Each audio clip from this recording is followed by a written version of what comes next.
నమస్తే తెలుగు న్యూస్ కి స్వాగతం. నేను రూపానాథళ్ళ. తిరుపతి జనసేన ఇన్ఛార్జ్ కిరణ్ రాయల్ పై ఓ మహిళ తీవ్ర ఆరోపణలు చేసిన నేపథ్యంలో పార్టీ కార్యకలాపాల నుంచి ఆయనకు దూరంగా ఉండాలని జనసేన ఆదేశించింది. పార్టీ తరఫున కిరణ్ రాయల్ పై విచారణకు ఆదేశించడమే కాకుండా విచారణ పూర్తయ్యే వరకు పార్టీ కార్యకలాపాలకు దూరంగా ఉండాలని పేర్కొంది.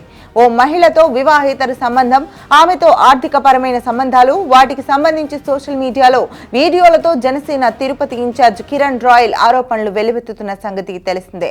దీనిపై కిరణ్ రాయల్ కూడా ఘాటుగానే స్పందించారు. తనకు సంబంధించిన వీడియోలు ఎవరు విడుదల చేస్తున్నారో కనుక్కోవాలని, వారిపై చర్యలు తీసుకోవాలని ఆయన పోలీసులకు ఫిర్యాదు చేశారు. ఈ నేపథ్యంలోనే జనసేన ఈ వ్యవహారంపై విచారణకు ఆదేశాలు జారీ చేసింది.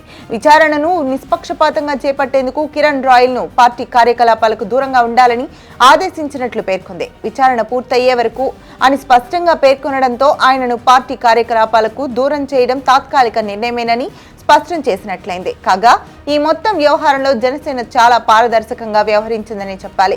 శనివారం సోషల్ మీడియాలో కిరణ్ రాయల్ కు సంబంధించిన వీడియోలు వైరల్ కాగానే జనసేన ఆయనపై విచారణకు ఆదేశించింది.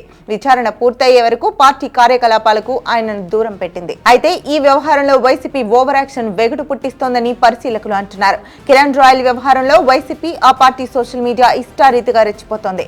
అదే విషయంలో ఆ పార్టీలో అలాంటి ఆరోపణలు ఎదుర్కొంటున్న వారికి ప్రమోషన్లు ఇస్తూ కిరణ్ రాయల్ విషయంలో మాత్రం జనసేనపై విమర్శలు గుప్పిస్తోంది.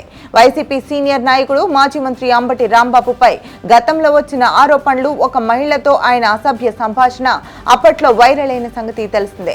అయితే వైసీపీ అంబటి రాంబాబుపై ఎటువంటి చర్య తీసుకోలేదు సరికదా, ఈ ఆరోపణల తర్వాత జగన్ అంబటిని మంత్రిగా ప్రమోట్ చేశారు.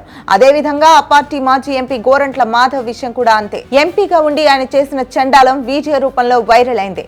దీనిపై జగన్ ఎటువంటి చర్య తీసుకోలేదు సరికదా, ఇప్పుడు అదే గోరంట్ల మాధవ్ ను వైసీపీ జాతీయ అధికార ప్రతినిధిని చేసి అందలం ఎక్కించారు. ఇప్పుడు కిరణ్ రాయల్ విషయంలో జనసేన విచారణకు ఆదేశించింది.